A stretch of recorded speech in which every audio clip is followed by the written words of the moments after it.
Para mí es casi que una enseñanza obligada en cada temporada en la que hablamos acerca de la palabra del Señor.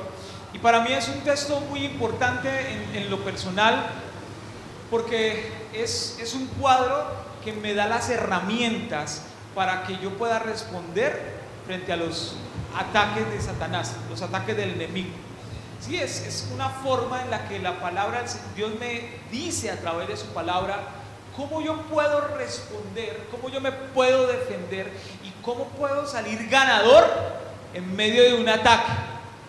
Cómo la palabra del Señor se convierte para nosotros como en esa cúpula de hierro. ¿Han visto por las noticias esa tecnología tan impresionante de la cúpula de hierro de Israel?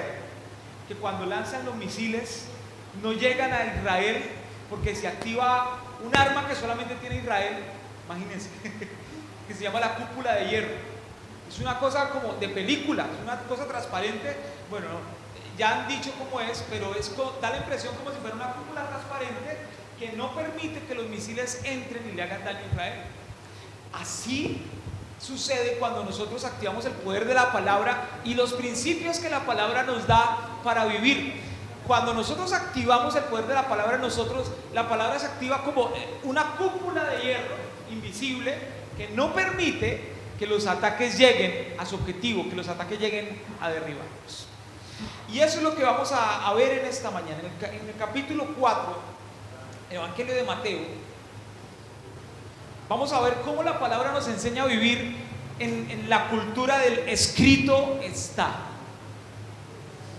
Una cultura del escrito está que se fundamenta en lo que hay en mis pensamientos, en lo que hay en mi cabeza y en la capacidad que yo tengo para responder de la forma indicada y correcta frente a cada situación.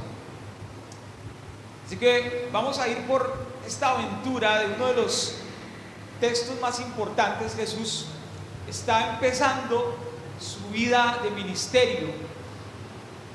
Aproximadamente tiene unos 30 años Jesús en este punto de su vida.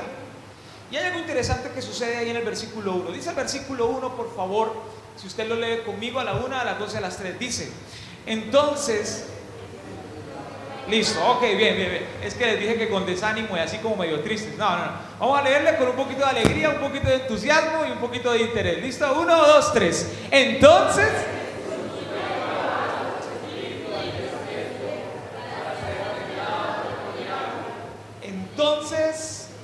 Jesús, ¿qué hizo el Espíritu con Jesús? Ok, aquí hay unos datos interesantes de entrada que vale la pena que los pensemos y tratemos de analizarlos y tratemos de ver qué nos quiere enseñar el Señor ahí. Hay algo interesante que sucede ahí, yo no sé si usted lo ha pasado por algo, pero a mí me parece muy interesante que ¿quién es el que lleva a Jesús al desierto? El Espíritu es el que se encarga de llevar a Jesús ¿a dónde? Al desierto. Ahora, cuando usted piensa en la palabra desierto, ¿qué se le viene a la cabeza? ¿En qué piensa? Calor, arena, ¿qué más? Sed, hambre, árido, aridez, seco, no hay vegetación, ¿qué más?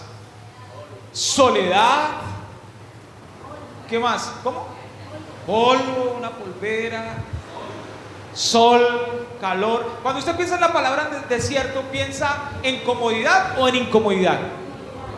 Más bien en incomodidad. ¿Piensa en tiempos buenos o piensa en tiempos difíciles? Piensa en tiempos difíciles. Y no es un secreto. Uno mira desde el Antiguo Testamento, la palabra desierto se repite varias veces.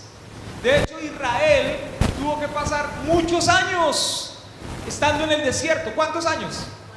40 años dando vueltas por el desierto. Así que cuando el texto bíblico, sobre todo desde la perspectiva de Jesús, habla acerca del desierto, nos quiere decir algo muy importante. Quiere hacer que pongamos nuestra mirada en algo que es definitivo y que es contundente para lo que ha sido toda la historia del pueblo de Dios.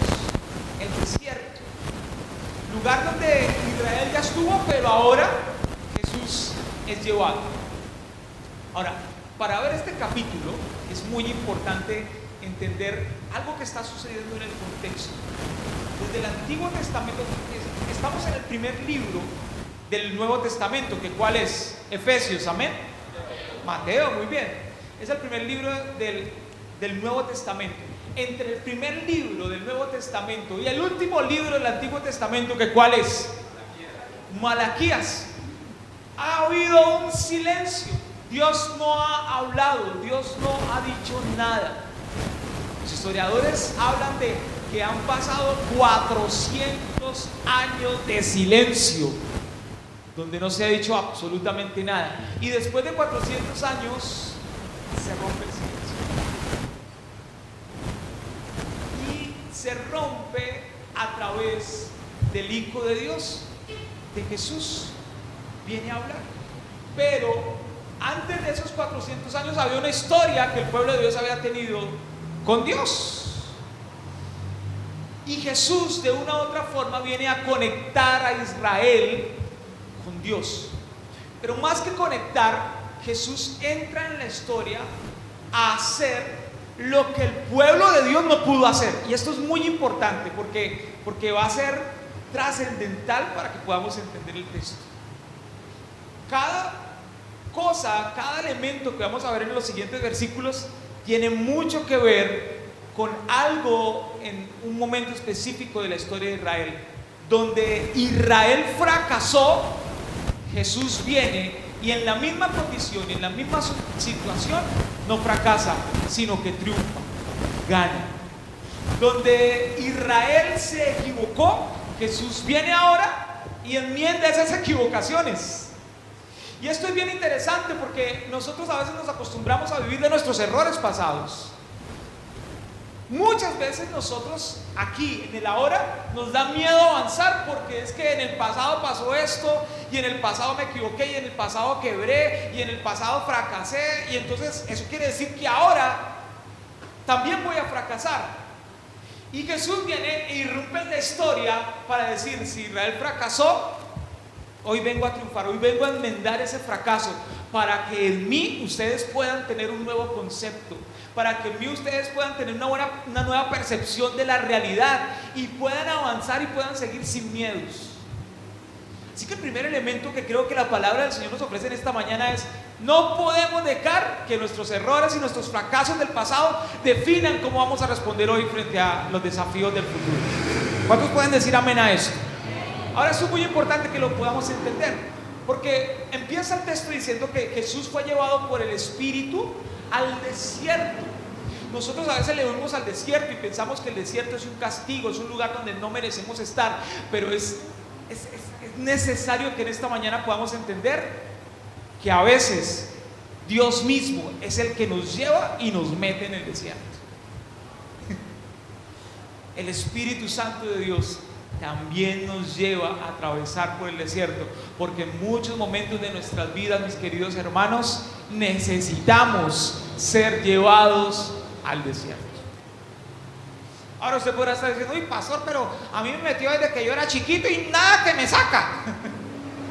Ahí yo estoy en el desierto. Bueno, probablemente en esta mañana puedas recibir de parte de Dios los elementos para que puedas salir del desierto. O si no puedes salir del desierto, para que aprendas a amar el desierto. Así que el Espíritu, el primer recurso que tenemos aquí es que el Espíritu de Dios llevó a Jesús al desierto. El Espíritu de Dios también a veces nos lleva al desierto. Lo que complica la cosa es lo que sigue en el versículo. ¿Qué sigue diciendo? Y aconteció que entonces Jesús fue llevado, versículo 1, por favor. Ok, entonces el Espíritu fue llevado por Jesús fue llevado por el Espíritu al desierto. Y ahí está Jesús en el desierto. Ahora, la cosa es, bueno, lo llevó para que aprendiera algo, pero aquí ¿qué dice? Que Jesús fue llevado por el Espíritu al desierto para ser tentado. ¿Cómo así? O sea, el Espíritu de Dios llevó a Jesús para ponerle viejas así. Lo llevó para darle oportunidades y que robara. O sea, el Espíritu Dios está ahí, a ver si peca, uy, a ver, vea, le voy a poner a esta mujer que le pase por el lado, que le haga una sonrisita, a ver, ay, vea, lo pillé mirándolo,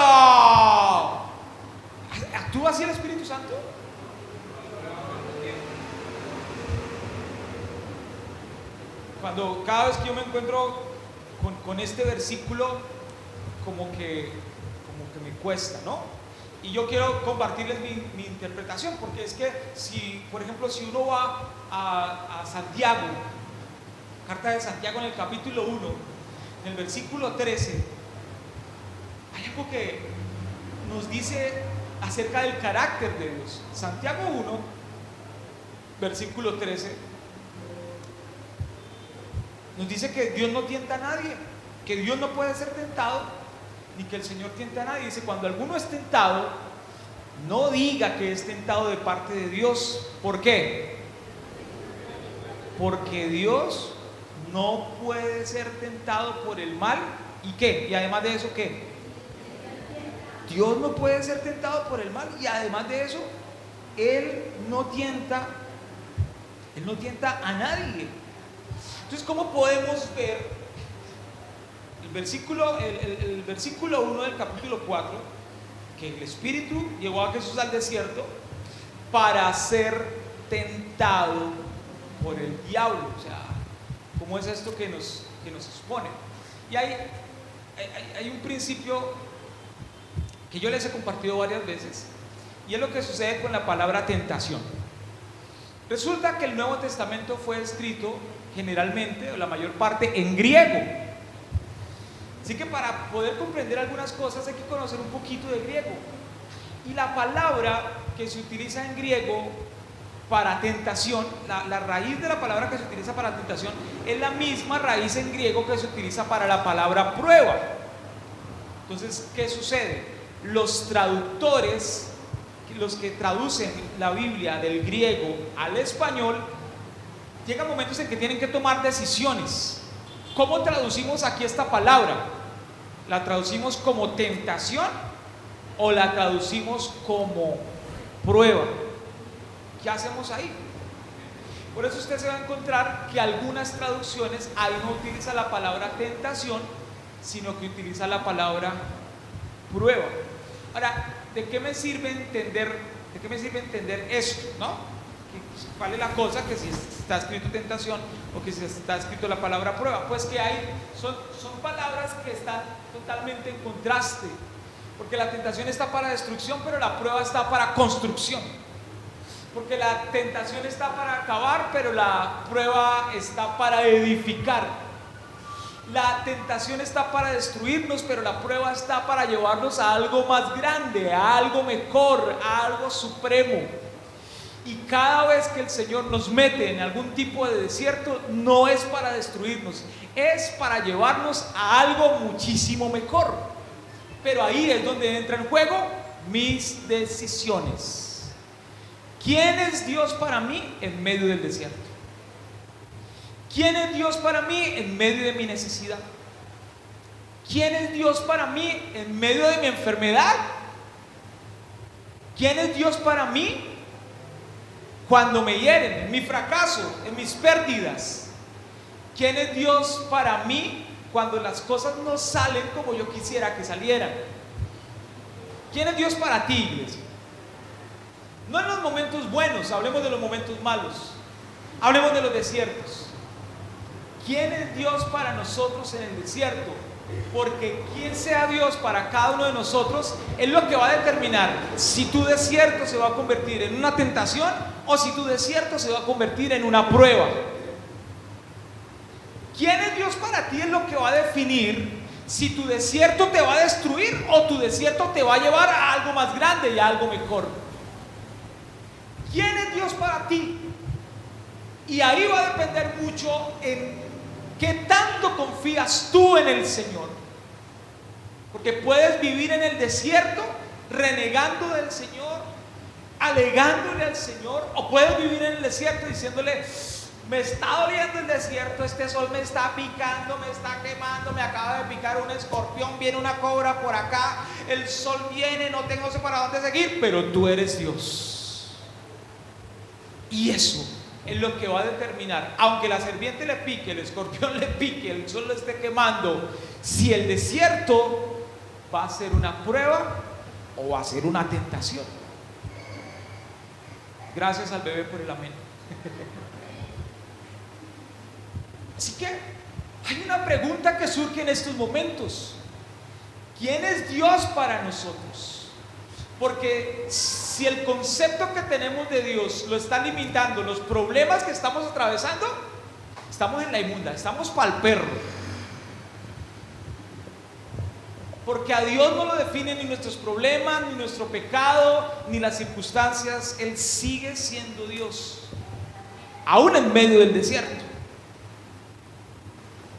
Eso es bien interesante, porque en esta mañana tenemos que tomar una decisión. ¿Qué van a hacer los desiertos en nuestra vida? ¿Los vamos a convertir en una tentación o los vamos a convertir en una prueba? Vamos a ver si Jesús lo convirtió en una tentación o hizo que ese desierto fuera una prueba para él. El versículo 2 entonces dice: y después de haber ayunado 40 días y 40 noches, ¿qué pasó? Entonces pasó lo normal, tuvo hambre. Y ahí aparece el tentador, versículo 3.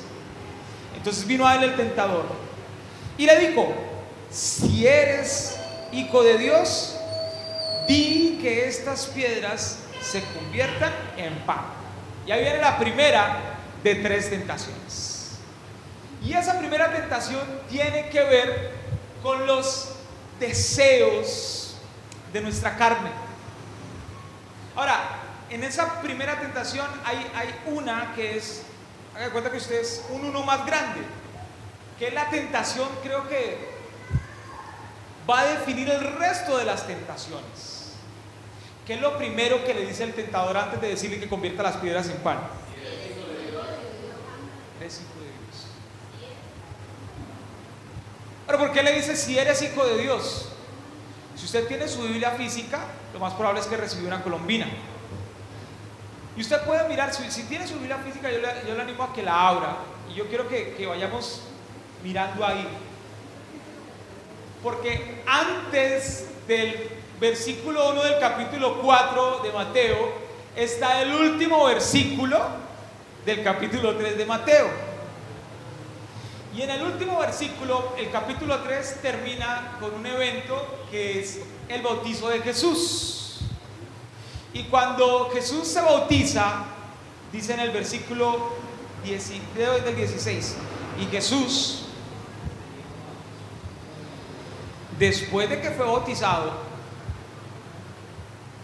subió luego del agua, y aquí los cielos le fueron abiertos, y vio al Espíritu de Dios que descendía como paloma y venía sobre él. Y hubo una voz de los cielos que decía: este es mi Hijo amado, en quien tengo complacencia. ¿Quién creen ustedes que era la voz de los cielos? Ok, Dios, el Padre, que está viendo a su Hijo en obediencia y está chicaneando de su Hijo. Si usted es papá y su hijo es bueno en algo, usted alguna vez ha chicaneado. Uno chicanea con los hijos de uno desde que son bebés. Llega a la visita y ya dice mamá, vea, diga mamá, papá, y nunca dicen, siempre lo hacen quedar mal a uno. Pero uno vive chicaneando de los hijos de uno. Yo vivo chicaneando con mis hijos, que son muy rápidos en cubo, y cuando llega alguien y dice: ay, que sus hijos, ay, sí, venga, traigan los cubos, y nomás me miran así como: ya vamos, ármelo, vea, lo arma en menos de 10 segundos, ármelo. Uno vive chicaneando, uno vive orgulloso de los logros de sus hijos, ¿sí o no? Si no, usted es un papá muy malvado, sin corazón. Pero uno vive chicaneando. Yo veo a un Dios que está chicaneando de su hijo, que se está moviendo en obediencia, que aunque lo mandó a un plan que no era tan bueno y tan agradable para él, el hijo había decidido obedecer. Y ahí en obediencia, sin la necesidad de tener que irse a bautizar, pero aunque no tenía la necesidad, fue, se bautizó. Aparece la voz del Padre de los cielos, orgulloso de su hijo, diciendo: este que está ahí, moviéndose en obediencia, este es mi hijo. No cualquier hijo, es mi Hijo amado. ¿Y en el qué? En Él tengo complacencia, en Él me complazco, este es mi hijo. Wow.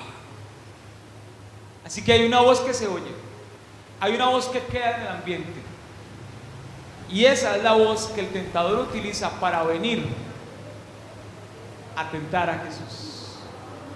Si eres, ¿qué?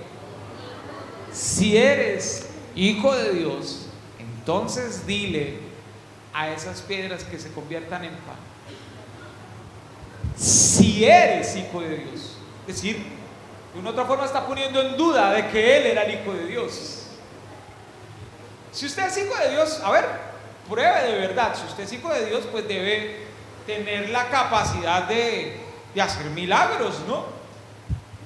Si usted es hijo de Dios, pruebe que de verdad es hijo de Dios.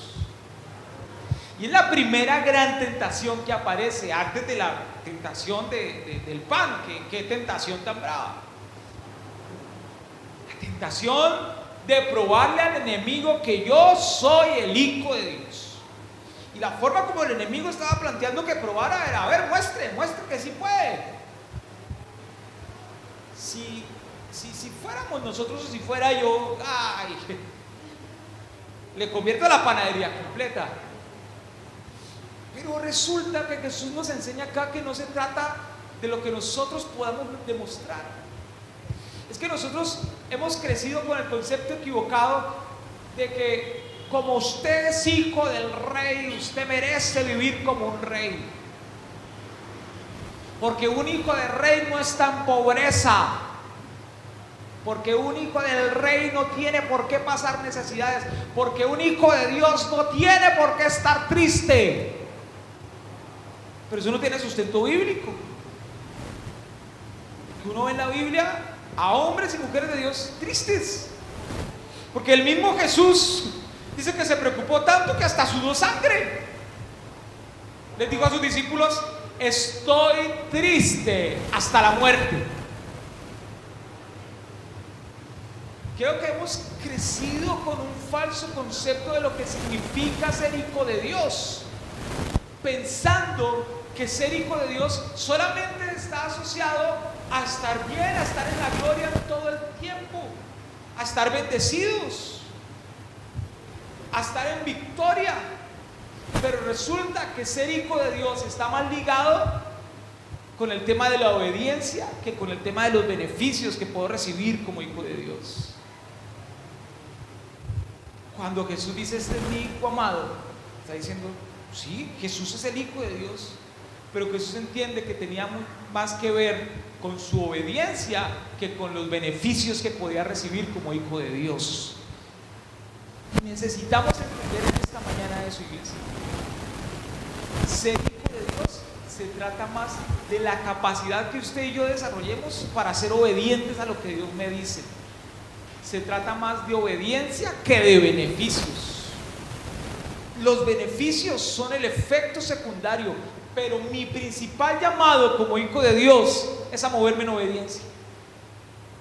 Ya. Cuando el tentador le dice a Jesús: a ver, convierta esas piedras en pan, ¿qué le responde a Jesús? ¿Qué le responde Jesús frente a esa tentación? Pero antes de decirle: no solo de pan vivirá el hombre, esa frase va a ser definitiva. Escrito está. Escrito está. A cada tentación Jesús responde con un escrito está. No solo de pan vivirá el hombre. Frase bonita, frase especial, pero que tiene un peso más grande cuando uno lo conecta con la esencia. ¿De dónde Jesús está utilizando esta frase? Está haciendo una referencia a un momento muy puntual en la historia de Israel. Deuteronomio. Bueno, si usted tiene su Biblia es fácil porque usted va a encontrar ahí las referencias. Ahí en el versículo 4 va a encontrar la referencia. Lo va a mandar a Deuteronomio capítulo 8, versículo 3.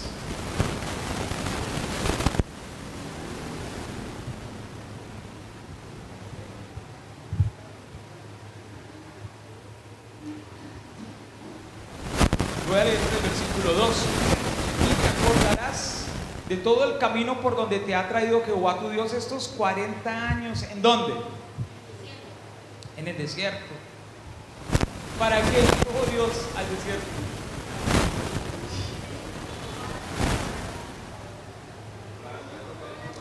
Para afligirte, para probarte. Mira una de las cosas que Dios busca cuando nos pasa por el desierto: saber lo que había en tu corazón, si habías de guardar o no sus mandamientos. Versículo 3 dice: y te afligió, y te hizo tener hambre, y te sustentó con maná, comida que no conocías tú, ni tus padres la habían conocido, para hacerte saber que no solo de pan vivirá el hombre, mas de todo lo que sale de la boca de Jehová vivirá el hombre. Y una de las cosas que a mí me parece fuerte es ver a ese Dios que sigue insistiendo en el tema de llevarnos al desierto. Pero había algo que Jesús entendía con el tema del desierto, y era el propósito por el cual el Espíritu Santo lo había llevado al desierto. Tratemos de enumerar las cosas por las que Dios llevó al pueblo al desierto y por las que el Espíritu estaba llevando a Jesús al desierto. Miremos versículo 2. Ahora, ¿cuántos años estuvo Israel en el desierto? ¿Cuántos días estuvo Jesús en el desierto ayunando? Ok. Ahora, ¿por qué fueron 40 años que Israel estuvo en el desierto? Porque antes habían enviado 10 espías. Vayan y miren cómo es la tierra y tráiganos un informe. Vayan, miren cómo es el lugar a donde Dios nos va a llevar. ¿Ustedes le han echado un vistazo a las bendiciones que quieren recibir de Dios? ¿Ustedes han ido y le han dado un vistazo a la forma como Dios cree, a la forma que ustedes creen que Dios los va a bendecir? De pronto hemos creído que las cosas pueden ser mejores y hemos pensado: uy, ¿cómo será yo ganando 15 millones de pesos mensuales? Uy, ¿cómo será yo teniendo una empresa que produzca 5.000 millones de pesos mensuales? ¿Cuánto le invertiría yo a la iglesia? Uy, ¿cómo todo lo que haría? Uy, lo que hay. Uy, nos hemos visto. A veces Dios nos permite echar un vistazo a lo que viene, pero cuando echamos un vistazo nos asustamos, decimos: no, eso no va a pasar, eso no es así. Israel estuvo 40 años, porque cuando los espías fueron, ¿saben cuántos días durando los espías espiando? 40 días. Y cuando regresaron espiando de lo que Dios les iba a dar, el informe de la mayoría de ellos, del 80%, fue: como Dios nos va a bendecir es muy bonito, pero eso no es para nosotros. Esas bendiciones no son para nosotros.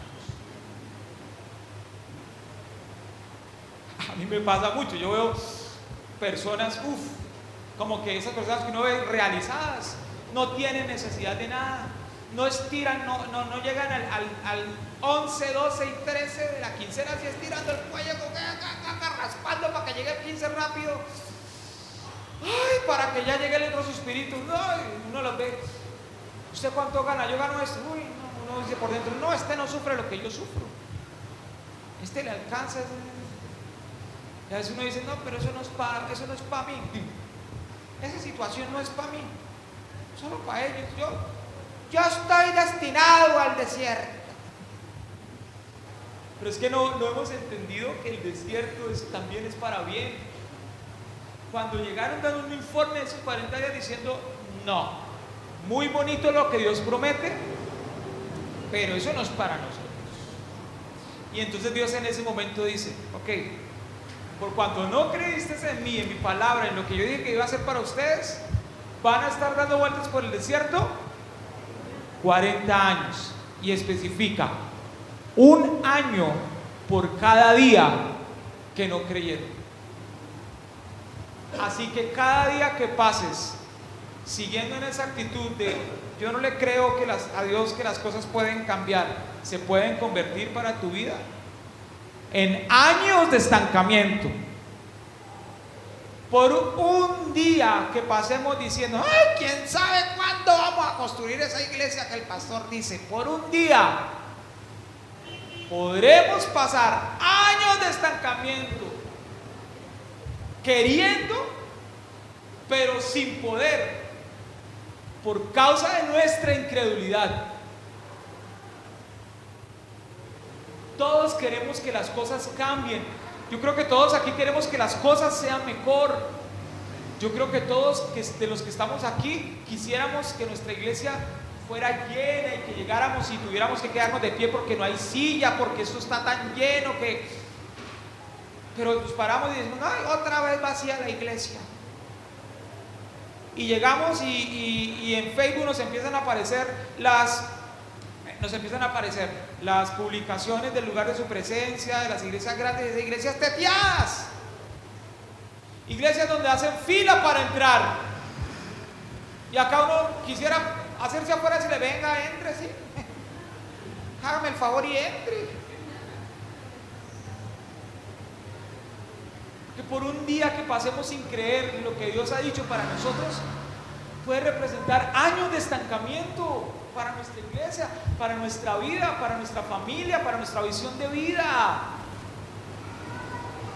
Dios quiere llevarnos a lo mejor, aunque lo mejor no es la trascendental, lo mejor es lo que sucede en el proceso. Lo mejor no es que vamos a salir del desierto, lo mejor es la formación que vamos a recibir en el desierto. Por un día que dejemos de creer, por un día que nos levantemos diciendo, no, Señor, ya yo me cansé de esperar, ese día puede convertirse en años de estancamiento y de que veas la gloria del Señor en tu vida. Por un día de no creer. 40 días, 40 años estarán en el desierto, un año por cada día que estuviste en el desierto y que estuviste mirando y no creíste que yo te iba a bendecir. Porque lo que nos impresiona no puede afectar nuestra fe. Llámese un problema, llámese una situación, llámese una emoción, llámese un momento crítico económico, llámese un momento crítico de salud. Eso no puede pasar por encima de nuestra fe y de nuestra confianza en el Señor. Ni siquiera la muerte puede llevarnos a dejar de creer que Dios es fiel y que Él es soberano. Nada, aunque la cosa se ponga difícil, aunque las situaciones se compliquen, nada puede llevarnos a dejar de creer que Dios puede obrar y que Él va a responder, porque Él está con nosotros. Por más que la vida te duela, por más solo que te sientas y por más fuerte que esté siendo el desierto y la necesidad que estemos pasando, nada puede llevarnos a dejar de creer en la obra del Señor, en que Él está obrando en medio de nuestro desierto, porque si Él nos ha llevado al desierto es porque quiere formar nuestro corazón. A eso nos lleva al desierto. Afligirnos, sí. A tener hambre, sí. Es cruel, suena cruel, pero a veces en el desierto tenemos que experimentar eso. Tenemos que experimentar el hambre para ver el maná del Señor, para ver la provisión del Señor, para ver a Dios obrando en nuestras vidas, en nuestros corazones. Cuando nosotros nos pasamos para el nuevo apartamento, hubo algo tan especial, que era una bendición, pero estábamos en un desierto porque habíamos tenido muchos gastos económicos. Estábamos aquí, estábamos de verdad sin plata y estábamos sin mercado, en un apartamento lindísimo y sin mercado. Pues no pasando hambre, pero sí pensando, y ahora ¿y qué vamos a comprar? ¿Y de dónde voy a sacar para comprar? Y en medio del hambre es donde el maná del Señor llega para mostrarnos su gloria y su poder. Alguien, sin saber que estábamos en esa situación, después de un servicio nos dijo: pastor, espéreme, ya voy para allá. Y cuando llegó, venía con una caja envuelta como si fuera un regalo gigante, con moños, todo, con un mercado tan grande. El Señor nos dijo que esto era para ustedes. Gracias, no sabían lo que estábamos pasando, pero fueron la respuesta de Dios en ese momento para mi casa, para nuestra familia, el maná de Dios, porque en medio del hambre es que su provisión llega, y ahí es donde podemos entender: es Dios, nadie más sino Dios. Por eso es que suena cruel, como si me va a llevar al desierto para tener hambre, sí, pero cuando tenga hambre Él será el que me va a sustentar con maná, comida que no conocías tú ni tus padres la habían conocido, para hacerte saber que no se trata solamente de lo que tú veas, de tu plata, de tu provisión, de que no tienes. Se trata de que el Señor es el que te va a proveer y te va a sostener hasta que salgas del desierto. Te va a sustentar hasta que salgas del desierto. El Señor sustentará nuestra iglesia hasta que salgamos del desierto. ¿Cuántos dicen amén a esto? Porque estamos en un desierto. Necesitamos 8 millones de pesos mensuales para que la iglesia se sostenga, para sostener nuestra iglesia. Y llevamos casi un año donde los ingresos no han llegado a los 6 millones de pesos. 5 millones de pesos, 5 millones y medio. Y no sabemos cómo, pero hasta aquí el Señor nos ha sostenido y nos seguirá sosteniendo, porque el desierto no es nuestro destino final, solamente es el proceso para salir de ahí, y el siguiente paso es mi tierra prometida. La escasez solamente forma mi corazón para prepararme para el tiempo de la abundancia. Pero vivimos dando vueltas por el desierto porque a veces dejamos de creer que Dios tiene el control en medio del desierto. Y a veces llega el tentador a decirnos: a ver, en la necesidad muestra que usted es hijo de Dios.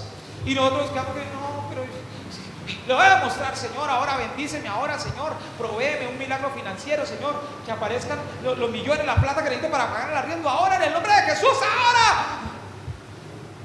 Y quedamos mal frente al tentador, porque no se trata de lo que podamos demostrarle al Señor. Ser hijos de Dios no se trata de lo que podamos demostrarle al tentador. Se trata de decirle al tentador, aún en la escasez y en el hambre, soy obediente, porque sí quiero pan, pero es que no se trata de lo que yo quiero,